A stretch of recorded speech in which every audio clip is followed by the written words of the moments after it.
All right, good afternoon. My name's Shayan. I'm a partner on the investment team at Multicoin. We're going to be talking about interoperability stuff.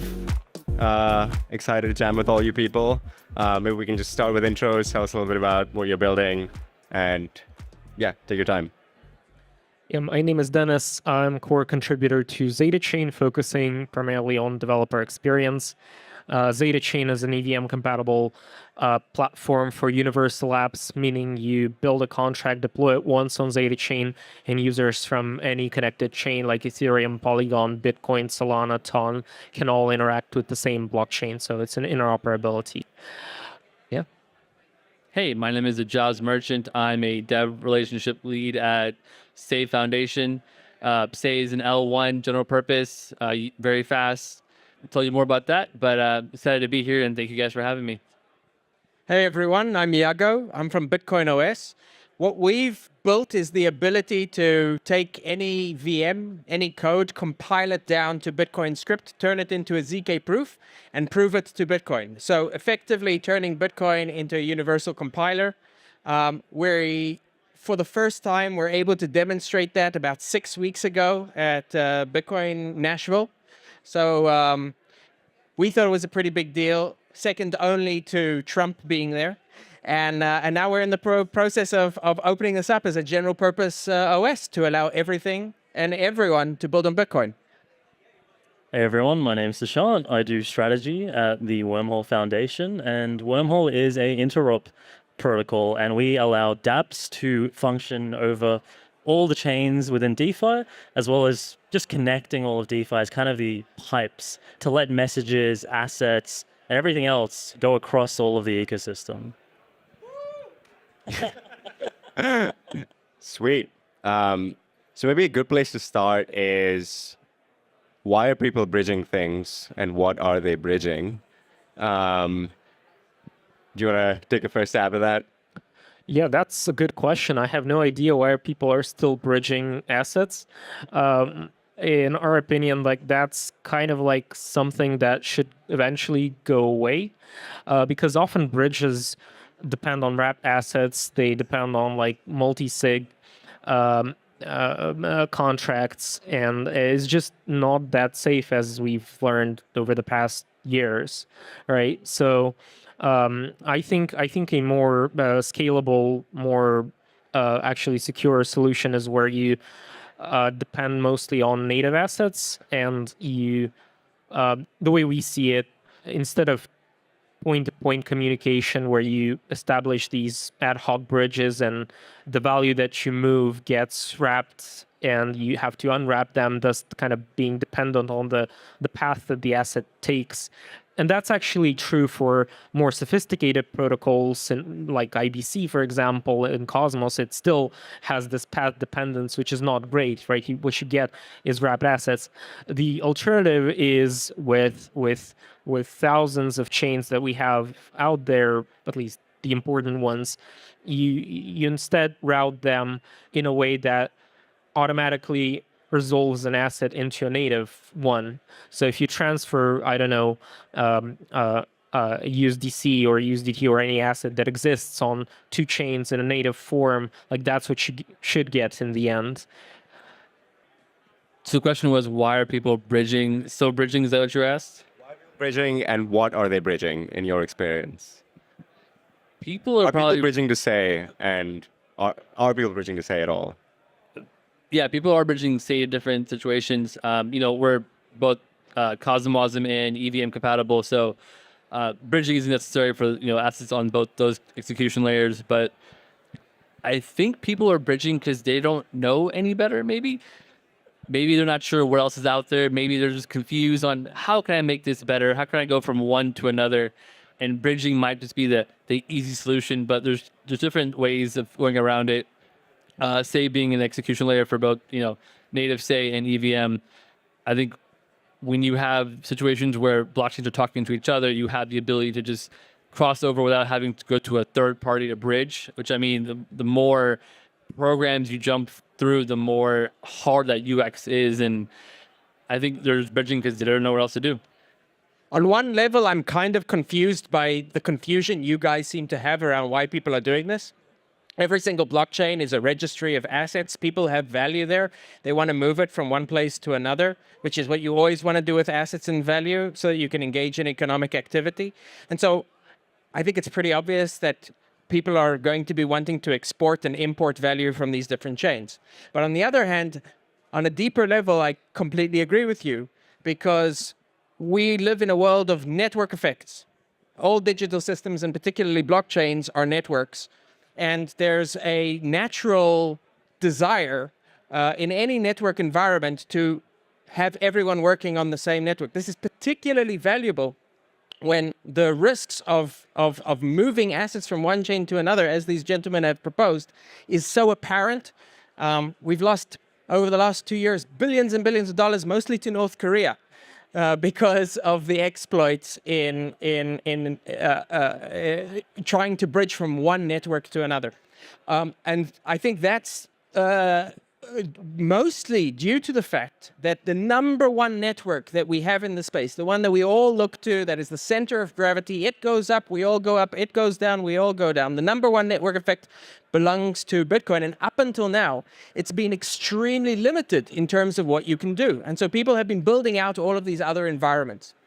For the last 10 years, I've been working to build towards a world in which Bitcoin can do anything, can be can truly unleash its network effects. And so I do think that over time, we're going to see a migration of assets to Bitcoin, because it is the most secure, it is the registry of record for all assets. And ultimately, this will allow for trustless interoperability, not just of assets, but also of the data associated with these transactions in a trust minimized environment. And we can say goodbye to hacks and maybe see North Korea go bankrupt.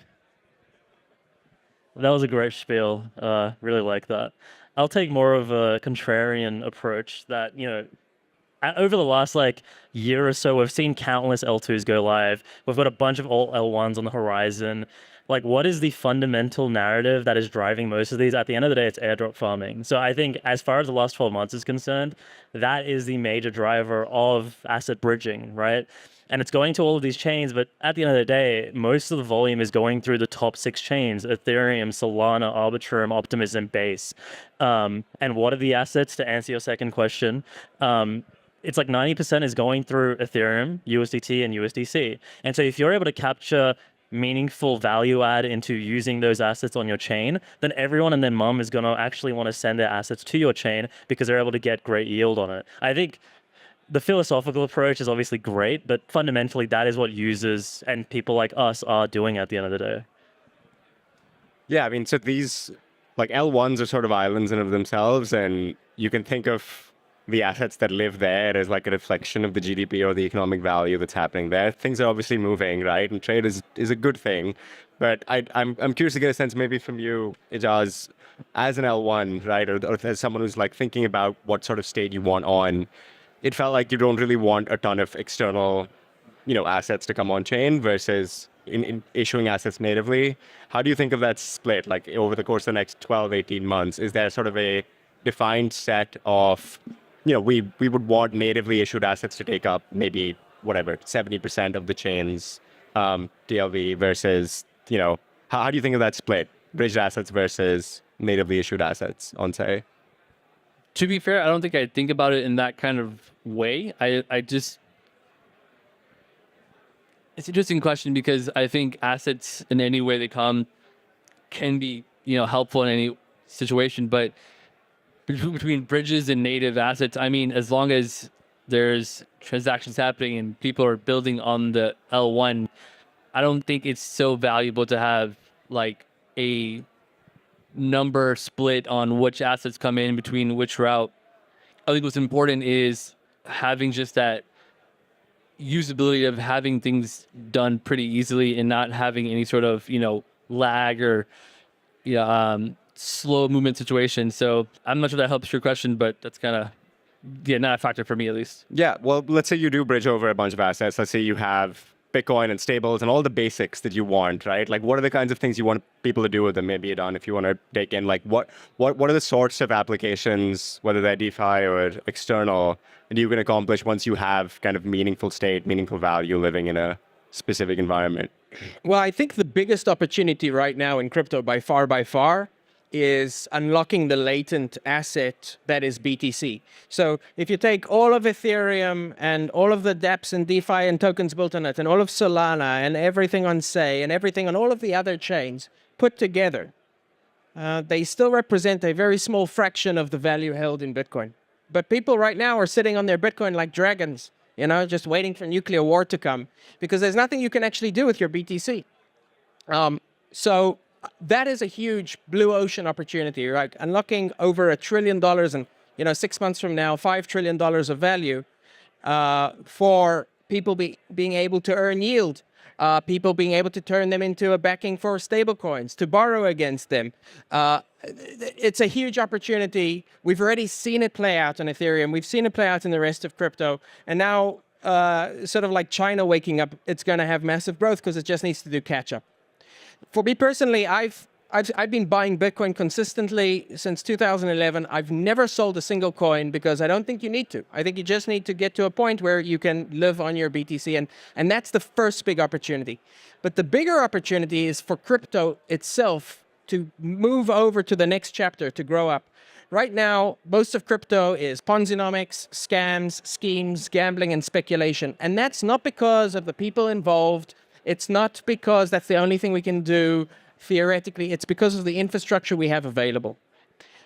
The infrastructure we have available is software. All of the systems that have been built outside of Bitcoin are software. They are upgraded every 6 months. They change. They're not backwards compatible with previous changes. They're not reliable. They become spaghetti code over time. And anything real in finance, 95% of all of the value in the world is in long-term assets. For individuals, it's pensions, mortgages, savings accounts, right? Things which are going to last your entire lifetime, or maybe the lifetime of your children and grandchildren. For institutions, it's 10-year, 30-year bonds, large infrastructure projects that are only going to pay themselves out over 50 years, building data centers, taking long-term view on the market. These are all multi-decade time horizon things. And the only system, the only piece of permaware that we have is Bitcoin. And so I think as an industry, we've kind of limited ourselves to the speculative angle because we kind of missed what we were doing. We're not building mostly features and software. We're building systems to manage people's money and assets and financial lives. And so we need to be building conservative systems that do not change and are reliable for decades. And I think once we get that and marry that with the ability to have all of the functionality and bridging that we're talking about here, we get to move on to chapter 2, which is RWAs, TradFi, true finance, and basically bringing the entire world to blockchain.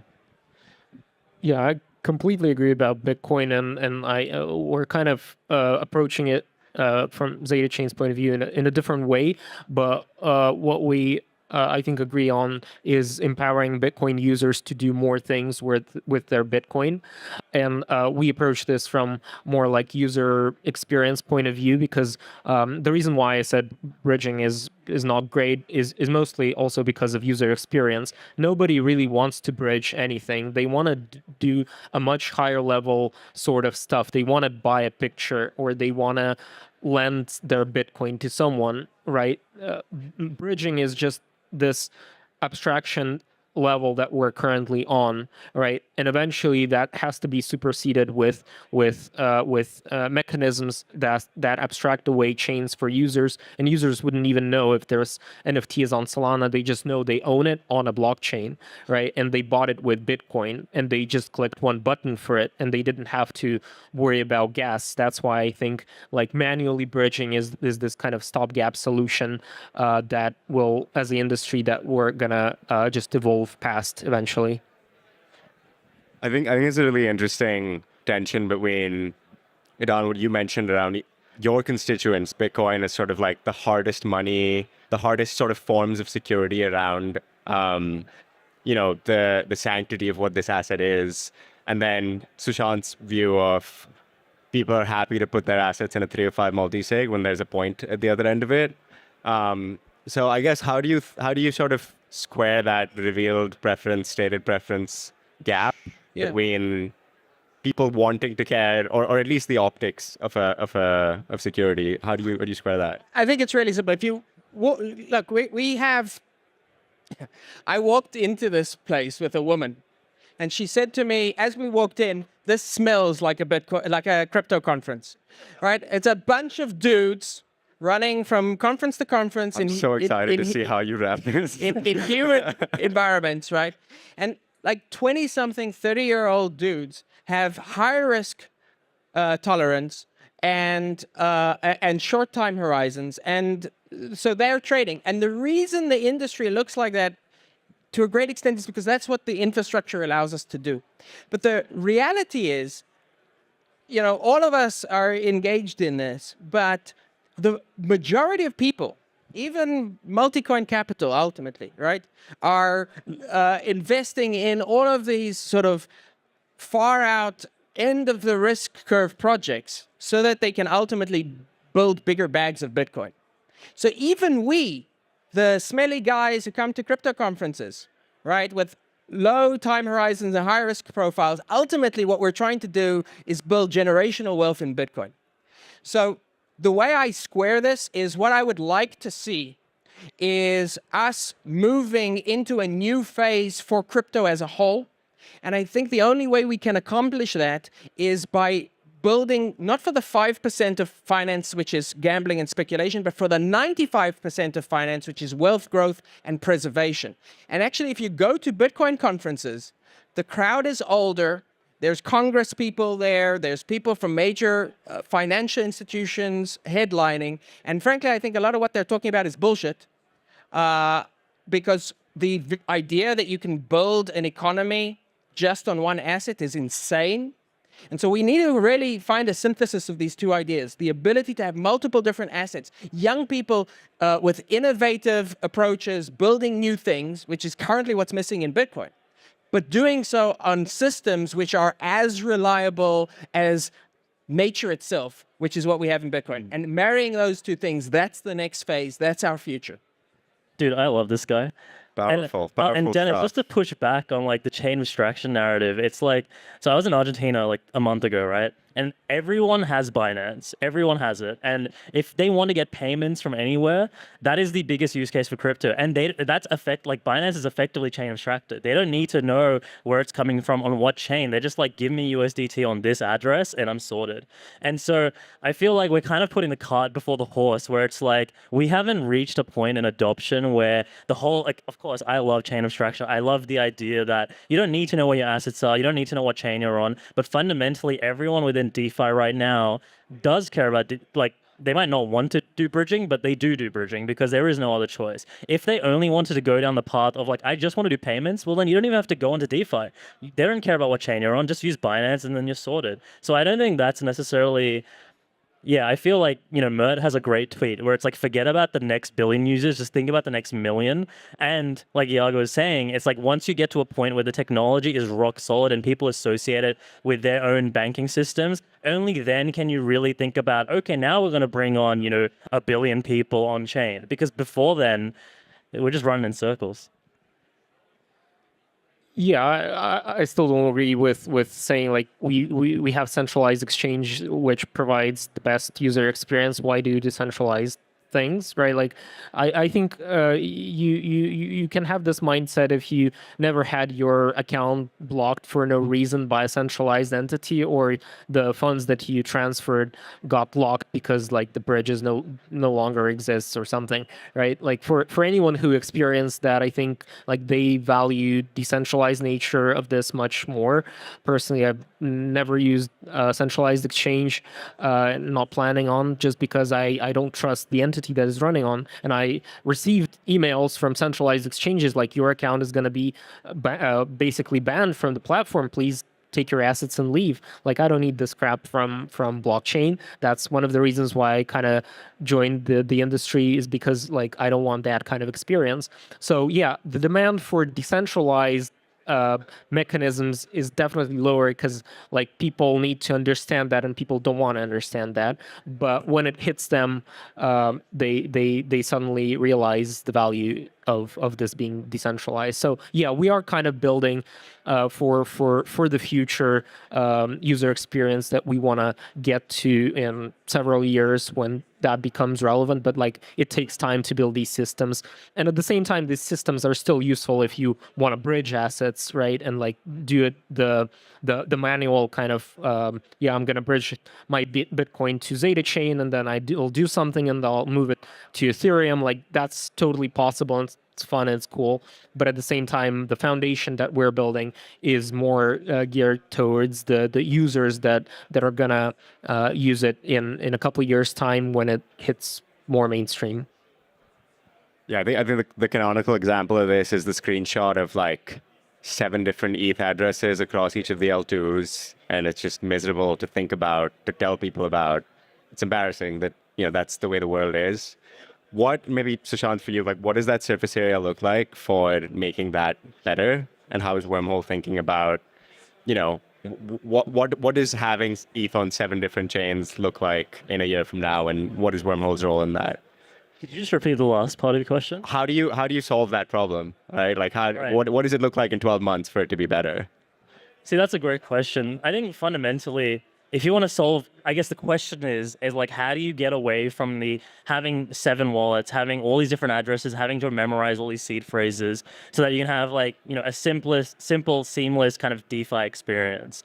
And you know, from an interop perspective, what we can do as far as like enabling the dApps and the applications and the chains to make this happen is we have to make sure that we're connecting as much of DeFi to each other as possible. And so that looks like having token bridges set up from any asset to any asset, from any chain to any chain, for letting messages to pass seamlessly, quickly, securely, and cheaply across the, you know, the entire spectrum of chains. And only then can you start actually building applications that actually make this happen. So, you know, I'll give you a good example, like cross-chain lending, for example. It's like if you have an asset on one chain and you want an asset on the other chain, you shouldn't have to have then bridge to that chain and then, you know, basically create a new position to actually borrow and lend against that asset. If you have a cross-chain lending market, then you can literally have your assets on any chain and borrow against them on any other chain. And it's the tech, the Wormhole tech, that actually facilitates this to make this happen. And the dApp is able to leverage that to actually make this a seamless experience. And we're already seeing this with protocols like Synonym Finance, with Tapioca DAO, to actually enable this natively, so you don't have to go through the route where, okay, Aave is deployed on 17 different chains, but if I want to borrow like Matic, no, it's not Matic, but on, you know, Polygon, for example, then I have to actually create a brand new lending position on that market. And if I want to do something on AVAX, I have to do the same thing.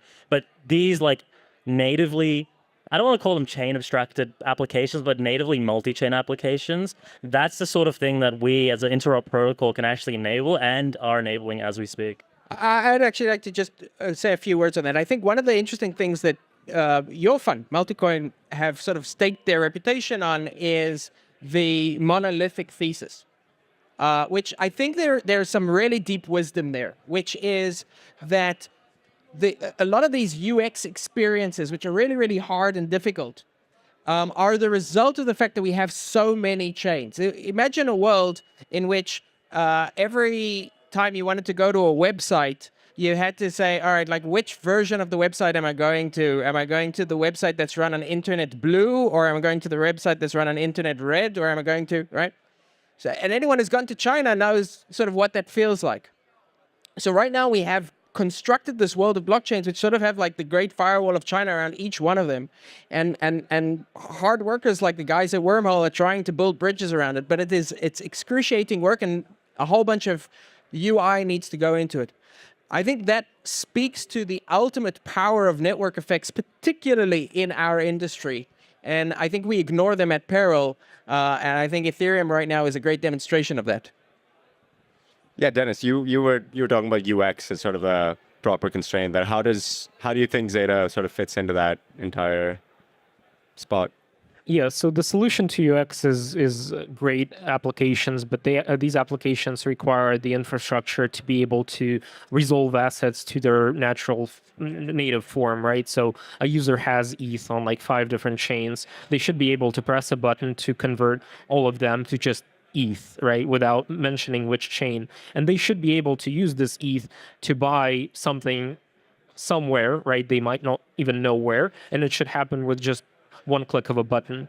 So that's what we call universal apps, meaning that you just write one application that can pool assets and send contract calls between chains. And compared to something like Wormhole, we're doing it in a slightly different way, where instead of point-to-point systems where you have like different countries and like bridges between them, Zeta Chain is a hub and spoke model where it's just a single EVM chain that hosts these universal apps, and each app is by default connected to all the chains. So you deploy your EVM contract and can accept input from Bitcoin and produce an output on Solana, and then maybe call a contract on Ethereum. So it's just a different approach, but at the end of the day, I think both solutions offer the infrastructure required for application builders to not worry about bridging and not worrying about like all these complexities, and just kind of building as if all tokens exist anywhere, and your application can do anything on any chain. It sounds kind of a bit too much, but like that's what you get right now, which is pretty cool. So we're running a little bit low on time.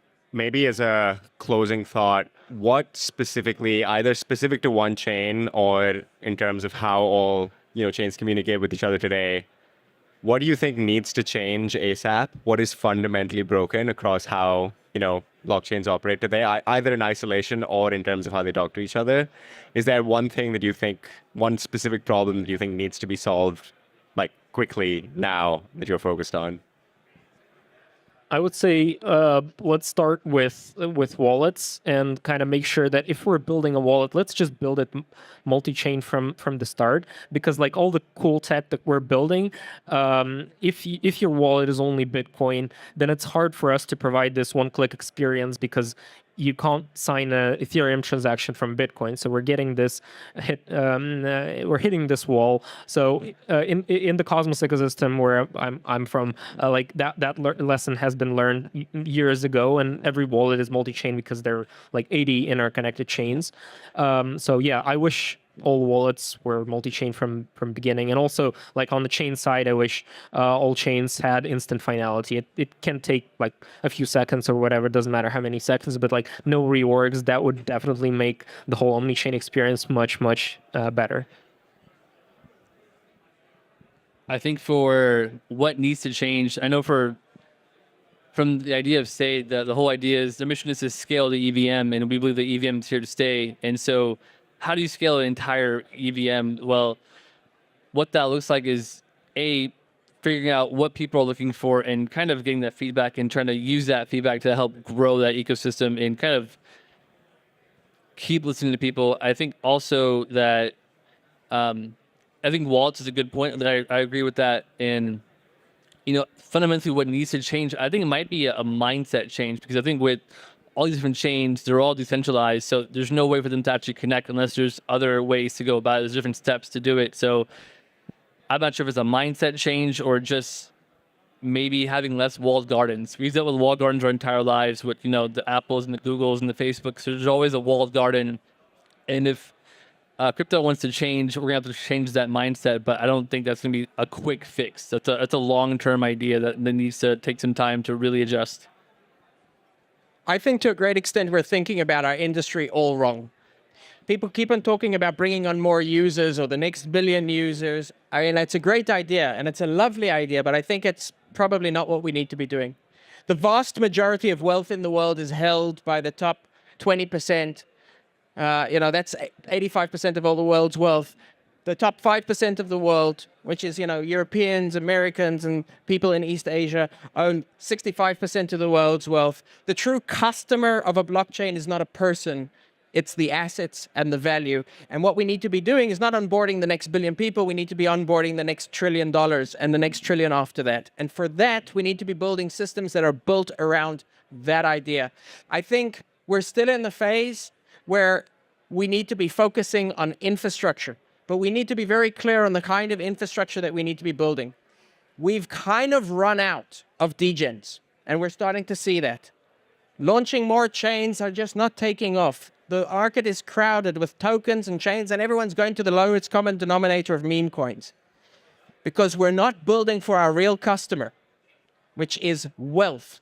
So I would suggest we need to get really, really focused on how we create systems that have no counterparty risk, are there to preserve and grow wealth on a conservative basis, building real financial systems for the future. And I think the only way that we do this is we plug into the security and the massive asset base, and more importantly, perhaps than anything, the trust that has been built in Bitcoin. And I think that is the next phase of our journey as an industry. In the interest of brevity, I'll just say 2 words: mobile first. I think if you target, especially in developing countries, we're talking LATAM, we're talking sub-Saharan Africa, these are places where people don't have bank accounts, they don't really have access to any banking infrastructure, but they have a phone and they have access to the internet. That is how you actually onboard all of these people who actually need a decentralized, not even an alternative, because they have nothing, right? This is their only option to actually get into banking of any sort whatsoever, and not enough chains, or if any, are doing anything on the mobile first front. Amazing. I'm sure we could keep jamming for a while, but I think we're at time. Thank you. Thank you.